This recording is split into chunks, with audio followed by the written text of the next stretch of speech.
I watched the Uncharted movie and it was the worst thing that happened to me in my entire life. So I want to set the scene. First off, they start off with a flash forward, which is what terrible writers do when they know their story sucks, but they don't fix it. So they just take something from later in the story and just throw it onto the start. And then the actual story starts because they do that because they need to take something exciting and put it onto the front of their terrible story. But let's get to the start of the movie.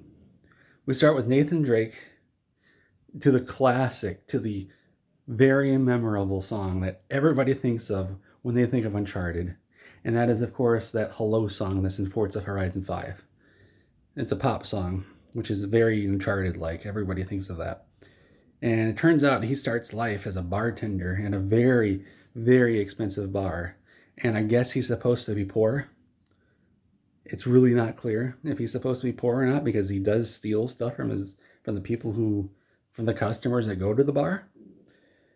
He steals a bracelet from a woman for some reason. I guess because it's not clear if he's stealing it so he can sell it for money or if he's just stealing it for the sake of stealing it. And then Sully is there. He just happens to be there, which we find out later is because he knew Sam, which is Nathan Drake's brother. I've played the games. I have no idea if he has a brother in the game. But Sully's there, and he says, hey, Nathan Drake, you should come work for me. We're going to steal $5 billion worth of gold. And Nathan Drake says, I don't want to. And then Sully says, okay. And it turns out Sully stole the bracelet that Nathan Drake stole, and he gave him a business card. And so Nathan Drake goes to Sully's business place. He intends to steal a bracelet, and he gets the bracelet and something else because Sully knew he was coming and he just let him take it because he wanted to convince Nathan Drake to come along. And Nathan Drake says, no, I don't want to go along. And then he leaves and then he looks at some postcards that his brother Sam sent, and then he calls up Sully and says, let's go, let's do this. And so it turns out they need to go steal a key, which is looks like a cross, but it's a key. And they needed two keys, but the other key they already got off screen before the movie started. And he has to go in there to cut, and they go into there. Nathan Drake has to cut the power off, so Sully can go steal the key. And it isn't like a thing where there's an alarm system and he needs to shut it off to be able to steal the key. The key is just out in the open, and he just needs to shut the power off so the lights turn off, and so he can just grab it in the dark. And of course, that doesn't work. So there's a big fight scene, and Nathan Drake's swinging off of the chandeliers. I call them, I don't know what they're actually called. They're not chandeliers. They're like big fluorescent light things. And they eventually get the key. And it turns out Sully is really rich. I thought he was like supposed to be poor or something, but he has his own private plane. You might think if you watch the movie that it's a chartered plane, but it's not a chartered plane because they go from stealing the key immediately to the airport. And you cannot charter a plane that quickly. It takes a while. So it's Sully's private plane. And I guess having $5 billion worth of gold is very useful. Now, the weird thing is Sully and Nathan Drake don't seem to think about how they're going to be able to pick up $5 billion worth of gold. Like, gold is heavy. $5 billion worth of gold is very heavy. And they never go over the thing. They never think to themselves, wow, how are we going to pick all this up? But anyway, they make it to Spain, which is the first place they need to go because of a journal told them to. And there they meet Chloe Fraser, which was also from the video game. And she steals the key from them. Then there's a chase scene, and then they start working together. And they find they need to go to a church. And they find out they have to go to the basement of the church. And they use the key to open up the door or whatever. And they go in. But before they go in, it turns out Nathan Drake is a really good hacker. Maybe. Because he's able to put a tracking app on all of their phones only by using Sully's phone. It's not really clear how he did that. If he did this off screen, because he installs an app on Sully's phone to be able to track his and Chloe's phone. And he did that so Sully could track them underground. Which, by the way, that wouldn't work because it was using GPS, and GPS does not work underground. But anyway, there's a whole bunch of stuff I can't remember because none of it was interesting. There's a fight in an underground bar, and then they find a place for the key, and they turn it, and it starts the thing they're in starts filling up with water, and up above there's a product placement for a pizza place because Sully's up there, and he has a fight with a woman. She's got a gun, and then he has to shoot out a window to be able to get to the keyhole to put his key in. And despite the fact the place was completely crowded and everybody saw it and they all ran away, the cops never show up.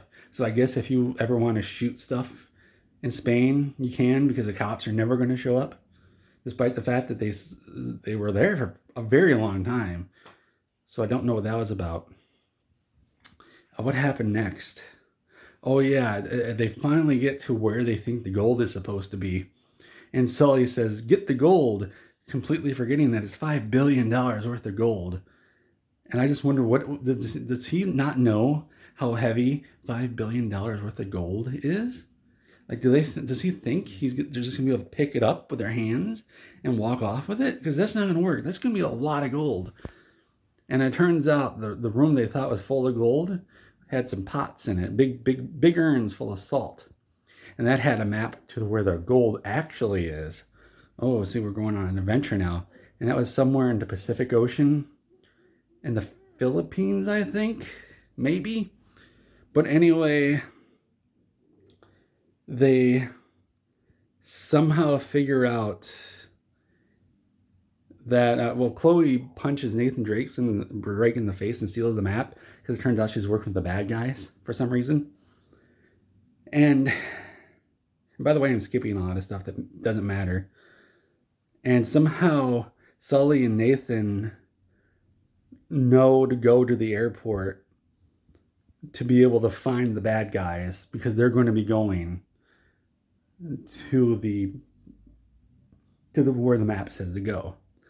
I have no idea how they knew they were supposed to go there, but they did. And then there's a car surrounded by people, and they're trying to figure out how they're going to get into this car. And then we cut to the plane, and it's 10 hours later, and there's like this big hubbub with the bad guy, and then another woman, not Chloe Fraser, kills the bad guy with a knife, and everybody just stands around and says, "Okay, we'll join you now." For some reason, I don't know why, because the guy she killed was paying everybody, presumably, and they all just go with it.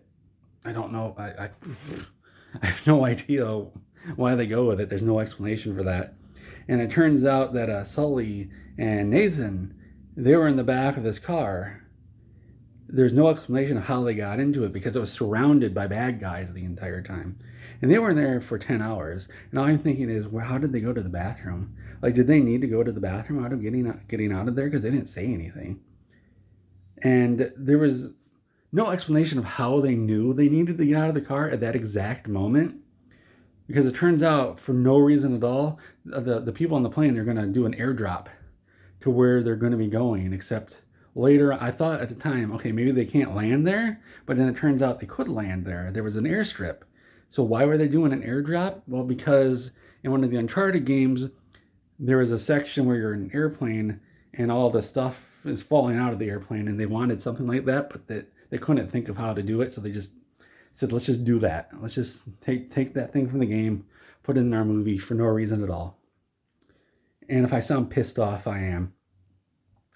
And it turns out the physics don't affect our main characters like everybody else, because Nathan is hanging out the back of the plane. If you played the game, you know what I'm talking about, with all the storage boxes coming out. If you haven't, too bad. Go play the game or go watch a video. I'm not here to tell you about the game. I'm here to tell you about the movie. Just don't look at me like that. And he's just hanging out the back of the plane on these things, and despite the fact that all the other people just get blown away by the wind, he's just hopping across the top of them, across these crates, like there's no wind at all. And his hair is slightly blowing, kind of.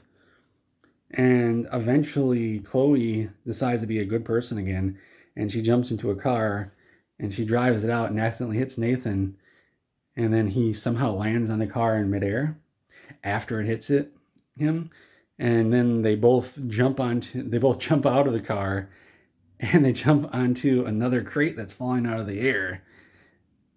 And during this time, they're talking to each other, and they're falling straight down to the air. And I have no idea how they're able to hear each other, because all they should hear is that would be the sound of the air coming flying past them. And somehow they're able to talk to each other, and their hair is barely moving, because clearly they couldn't have a real fan. They probably just had somebody doing this with some paper off screen.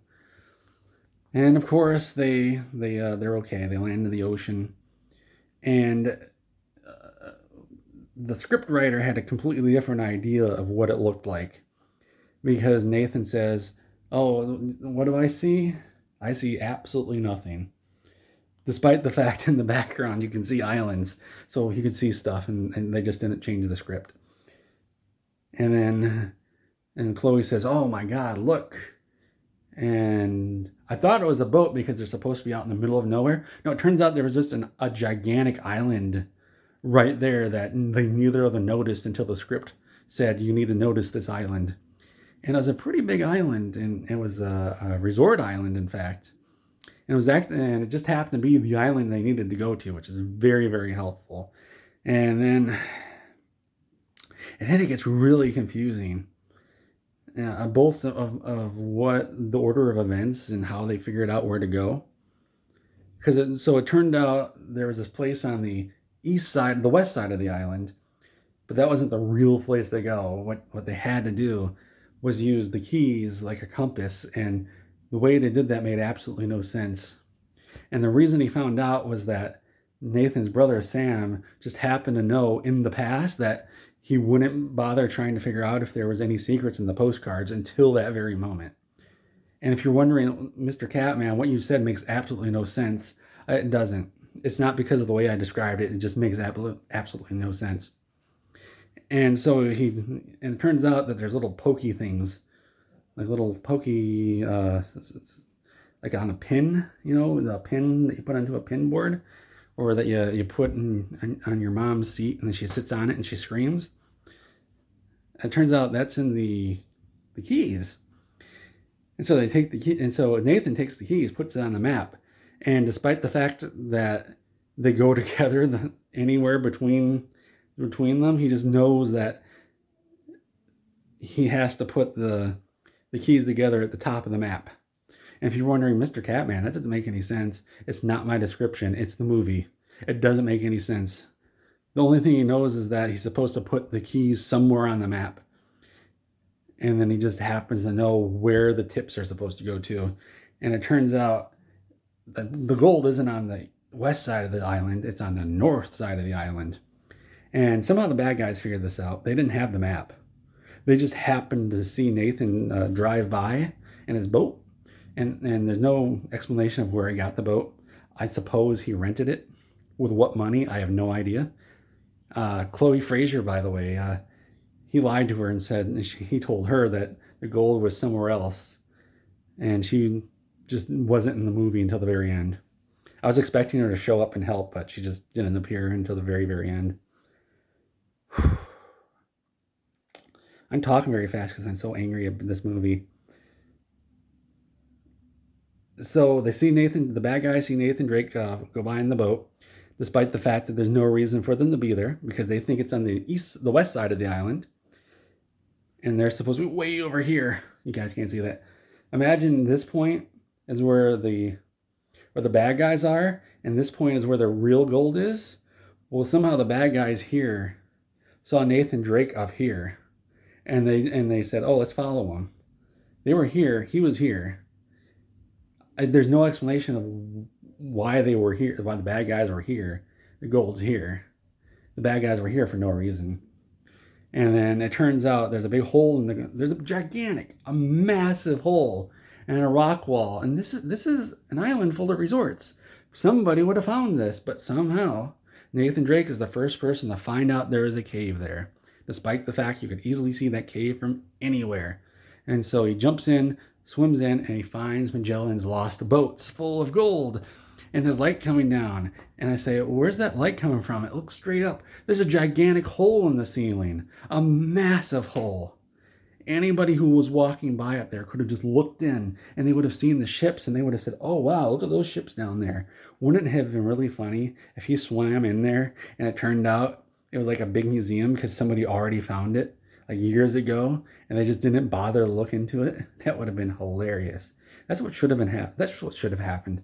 But Nathan Drake goes in there. Oh yeah, I forgot to say, Sully just vanished from the movie. He parachuted out of the plane and he just vanished. And he didn't appear until this very moment when Nathan Drake goes into the ship, and then Sully just appears because he had the tracking app on there. It turns out, and Chloe Fraser also had it, despite the fact that nobody installed it on her phone. Nathan Drake never touched her phone; she just had it, which that's why I think he's a master hacker.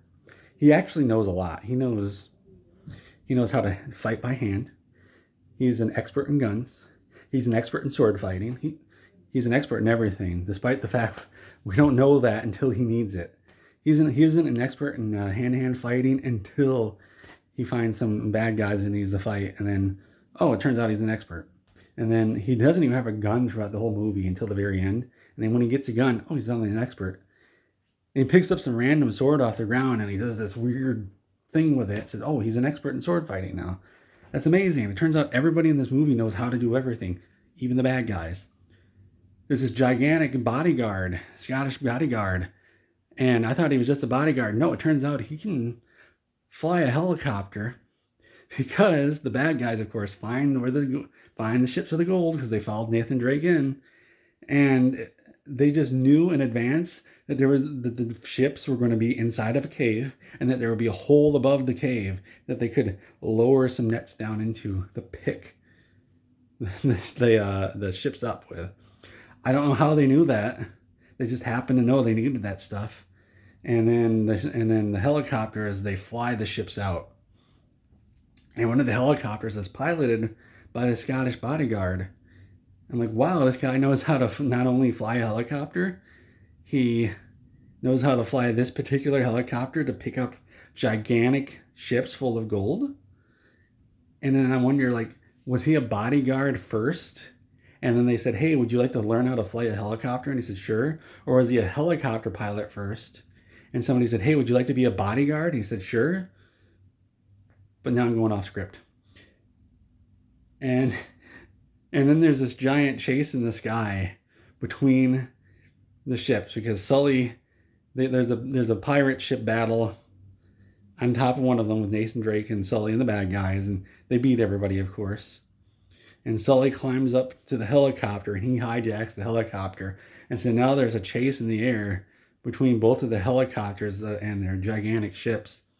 And they just sort of fly around for a while, not doing much. And there's a really dumb part where Sully flies into a canyon. And he looks back and says, oh, we must have lost them. And it turns out, oh, here comes the other helicopter with the ship. It stops right in front of them. If that worked, they all would have died, including the guy flying the helicopter. What was he thinking? What was he planning? What was his plan? The bad guy flying the helicopter, flying right in Sully's path. Sully from the game, not from the movie, not the real Sully. But somehow Sully, he flies over the helicopter, and the boat misses the helicopter too. And the amazing thing is he does this without using the collective. So the collective, I should say what the collective is. The collective is what makes the helicopter go up and down. And it's usually off to the side, somewhere down below. And so it takes two hands to fly a helicopter. You have the stick in front of you, and there's a collective somewhere. And the collective makes you go up and down, like I said. The stick controls this part. By the way, I don't know anything about helicopters, so that could be a total lie. But regardless, Sully's flying it without using the collective, which means he's an expert at flying helicopters. And of course, he goes over. Something happens. I can't remember what, because I really didn't care at this point, but I kept watching it. And of course, the bad guy's helicopter crashes. Oh, Nathan Drake used a cannon on the pirate ship to shoot the other helicopter. All the gunpowder was still working, which is fine. He, for some reason, the no, he did pick up gunpowder somewhere, but he didn't actually put it into the cannon. I guess he just put it into the cannon off screen. And he did find a not bowling ball, a cannonball, and he shoved that into the cannon, and then he shot down the helicopter. And then the bad woman, she gets onto the ship that Nathan and Sully are on, and she drops the anchor. And somehow she just knew the exact length that the anchor would need to be, despite the fact they're way, way up above the water, because it hits the water, it goes down to the bottom of the sea there, and it gets stuck. And then Sully's trying to pull it. He says, "What's going on? I can't keep going." All I'm thinking is just go down, and the ship will just touch the water, and then you can release it, and it'll be fine. Don't worry about it. And so there's this fight, and Nathan and the bad woman, they climb up to the helicopter, because actually I don't remember why he was going up there. Oh, because the ship was about to fall off, which is why I was thinking that Sully could have just gone down and let the ship touch the water, because the ship was going to fall off anyway. So I'm not sure why he did that, why he was just staying really high up. And Sully stole a bunch of gold. He had a bunch of gold in his backpack, so he threw it at the bad woman. She fell off into the water, and then the ship falls onto her, and then the ship sinks. And then and then the Philippine Navy just shows up out of nowhere, and I guess the gold belongs to them. And Chloe Fraser shows up too, and she sees them flying away in the helicopter, and that's the end of the movie. Now you might be wondering, I must have really done a really bad job of describing that movie, and I did. But also, this movie was horrible and terrible, and I absolutely hated it. And then I thought, hey, I should go watch that Tomb Raider movie. I want to see how crap that is. So if you like this one, if you liked this terrible review of Uncharted, I'm going to watch Tomb Raider, the newer movie, and I'm going to do a rambling, incoherent review of that one. If you want to see more of that, just leave a comment down there. Tell me what terrible movie you want me to review. I'll review anything for views, for your attention.